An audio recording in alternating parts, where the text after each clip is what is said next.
Sir, അങ്ങ് ആവർത്തിച്ച് 3-4 പ്രാവശ്യം പറഞ്ഞു തെറ്റ് ചെയ്തവർ അവരെ രക്ഷിക്കാൻ ശ്രമിക്കില്ല. സാർ, ഇത്രയും വർഷക്കാലം ഈ വിവരം മുഴുവൻ അറിഞ്ഞിട്ട് നിങ്ങളിവരെ സംരക്ഷിക്കുകയായിരുന്നു. ഞങ്ങളുടെ വളരെ സ്പെസിഫിക് ആയിട്ടുള്ള ചോദ്യമാണ് സാർ, ഈ വിഷയം ഞങ്ങൾ കൊണ്ടുവന്നിട്ട് സാർ, ഇത്രയും ക്രൂരമായി കസ്റ്റോഡിയൽ ടോർച്ചർ നടത്തിയ, ഞെട്ടിക്കുന്ന രീതിയിൽ നടത്തിയ ഈ ഉദ്യോഗസ്ഥന്മാരെ അങ്ങ് സർവീസിൽ നിന്ന് പിരിച്ചുവിടുമോ? അതാണ് ഞങ്ങളുടെ ചോദ്യം, സ്പെസിഫിക് ആയിട്ടുള്ള ചോദ്യം. അങ്ങ് എന്താണ് ഉത്തരം പറയുന്നത്? ബഹുമാനപ്പെട്ട പ്രതിപക്ഷ നേതാവ് നേരത്തെ തന്നെ ആ ചോദ്യം ചോദിച്ചു. ഞാനത് കേട്ടിരിക്കുകയല്ലേ, ഞാൻ മറുപടി പറഞ്ഞുകൊണ്ടിരിക്കുകയാണ്. സാർ, ബഹുമാനപ്പെട്ട പ്രതിപക്ഷ നേതാവിനുണ്ടായ സംശയം ഞങ്ങൾ ഈ കുറ്റം ചെയ്താൽ ആ കുറ്റം ചെയ്തവർക്കെതിരെ നടപടി സ്വീകരിക്കുന്നുണ്ടോ എന്നുള്ളതാണ്. സാർ, അവിടെയാണ് വ്യത്യാസം. നമ്മുടെ പോലീസിൽ ആരെങ്കിലും കുറ്റം ചെയ്തതായി കണ്ടാൽ ഞങ്ങളവരെ സംരക്ഷിക്കുന്നില്ല. അതാണ് ഞങ്ങളുടെ സമീപനം. ഇപ്പോൾ കണക്കുകൾ നോക്കാം. 2016 മെയ് മുതൽ 2024 ജൂൺ വരെ 108 പോലീസുകാരെയാണ് പിരിച്ചുവിട്ടത്. എത്ര? 108. സാർ നോക്കണം, ഞാൻ 1956 മുതൽ എന്നല്ല പറഞ്ഞത്. ഞാൻ പറഞ്ഞത് 2016 മുതൽ 2024 വരെ എന്നാണ്. അപ്പോൾ 2024 ജൂൺ വരെ 108 പോലീസുകാരെ സർവീസിൽ നിന്ന് പിരിച്ചുവിടുന്ന നടപടി ഞങ്ങൾ സ്വീകരിച്ചിട്ടുണ്ട്. സർ, അങ്ങനെ ഏതെങ്കിലും ഒരു നടപടി ഇവിടെ ഇപ്പോഴും ദീർഘകാലം കോൺഗ്രസ് ഭരണത്തിലുണ്ടായ അവസ്ഥ തന്നെയാണല്ലോ കേരളത്തിൽ കാണാൻ പറ്റുക. കേരളത്തിലെ ആകെ അവസ്ഥയെടുത്താൽ ദീർഘകാലം കോൺഗ്രസ് തന്നെയല്ലേ അധികാരത്തിലുണ്ടായിട്ടുണ്ടാകുക. അപ്പോൾ ഏതെങ്കിലും ഒരാളെ പിരിച്ചുവിട്ടു എന്ന് പറയാൻ സാധിക്കുമോ? ഏതെല്ലാം കുറ്റകൃത്യങ്ങൾ നടന്നിട്ടുണ്ട്? എന്നാൽ 2024 ഒക്ടോബർ വരെയാണ് ഞാൻ പറഞ്ഞത്, അവിടെ തീർന്നില്ല. 2024 ഒക്ടോബർ മുതൽ 2025 സെപ്റ്റംബർ വരെ 36 പോലീസുകാരെ പിരിച്ചുവിട്ടു. അപ്പോൾ കഴിഞ്ഞ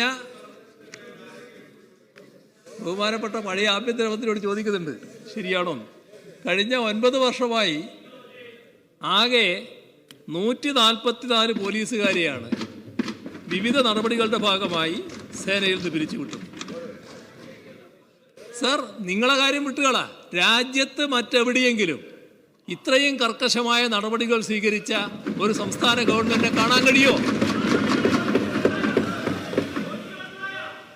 സർ, 2016 മുതൽ സമഗ്രമായ ഇടപെടലാണ് പോലീസ് സേനയിൽ നടന്നുകൊണ്ടിരിക്കുന്നത്. അതുകൊണ്ട് തന്നെയുള്ള ഗുണം എന്താ? ഇന്ന് രാജ്യത്തെ ഏറ്റവും മികച്ച കുറ്റാന്വേഷണ സംവിധാനമായി കേരള പോലീസ് മാറിയിട്ടുണ്ട്. ഇത് ഞങ്ങൾ മാത്രം പറയുന്നൊരു കാര്യമല്ലല്ലോ. നമ്മുടെ രാജ്യത്തെ ആകെ വിലയിരുത്തി കേന്ദ്ര സർക്കാർ, വിവിധ ഔദ്യോഗിക ഏജൻസികൾ, ഇതിൻ്റെ എല്ലാം ഭാഗമായി എത്രയെത്ര അംഗീകാരങ്ങളാണ് കേരള പോലീസിന് നൽകിയിട്ടുള്ളത്. സർ, ഇതെല്ലാം പോലീസിൻ്റെ മികവ് എന്ന് പറയുമ്പോൾ ഈ പുതിയ രീതികളുടെ മികവാണ്. ഏതെങ്കിലും ഒരു സംഭവം എടുത്ത് കാണിച്ച് അതിൻ്റെ മേലെ കേരള പോലീസ് ആകെ മോശപ്പെട്ടതായി എന്ന് ചിത്രീകരിക്കാൻ പറ്റില്ല. ഇപ്പോൾ നമ്മുടെ കേരളം പോലീസും രാജ്യത്ത് അഴിമതി ഏറ്റവും കുറഞ്ഞ അവസ്ഥയിലാണ് നിൽക്കുന്നത്. അഴിമതി ഏറ്റവും കുറഞ്ഞു എന്നതിൽ നമുക്കെല്ലാവർക്കും അഭിമാനിക്കാൻ വകയുണ്ട്. അതിൻ്റെ അർത്ഥം അഴിമതി തീരെ ഇല്ലാതായി എന്നാണോ? ഏതെങ്കിലും ഒരാൾ എന്തെങ്കിലും അഴിമതി കാണിച്ചാൽ അത് കേരള പോലീസിൻ്റെ ആകെ ഈ മികവിന് ഇടിവായിട്ട് വരുമോ? അയാളെ മേലെ കർക്കശമായ നടപടി എടുക്കണം. ആ കർക്കശ നടപടിയിലേക്ക് നമ്മൾ നീങ്ങും. ഇതുതന്നെയാണ് ഓരോ കാര്യത്തിലും സംഭവിക്കുന്നത്. നിങ്ങൾ കാണേണ്ടത് തല്ലിച്ചതക്കാനും വെടിവെച്ച് കൊല്ലാനുമുള്ള ഒരു സേനയാണ് പോലീസ് എന്ന ഒരു മനോഭാവത്തിലാണ് നിങ്ങൾ പോലീസിനെ കൈകാര്യം ചെയ്തത്.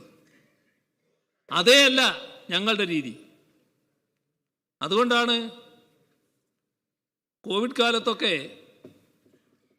രോഗവ്യാപനം വന്നേക്കാമെന്ന് പല മുന്നറിയിപ്പുകളുണ്ടായിട്ടും സ്വയം സമർപ്പിച്ച് വിശ്രമരഹിതമായി ആ കാലത്ത് ഇടപെടുന്ന പോലീസ് സേനയെ കാണാൻ നമുക്ക് കഴിഞ്ഞു.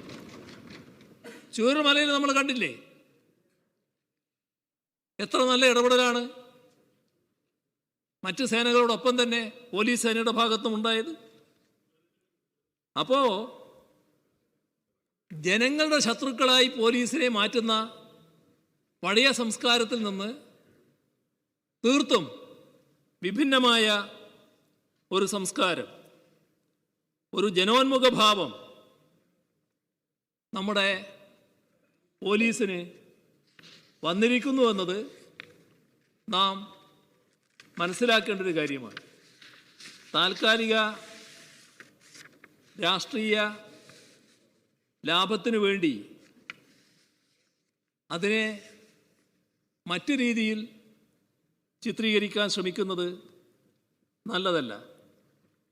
അതാണ് എനിക്ക് ഈ കാര്യത്തിൽ ഓർമ്മിപ്പിക്കാനുള്ള കാര്യം.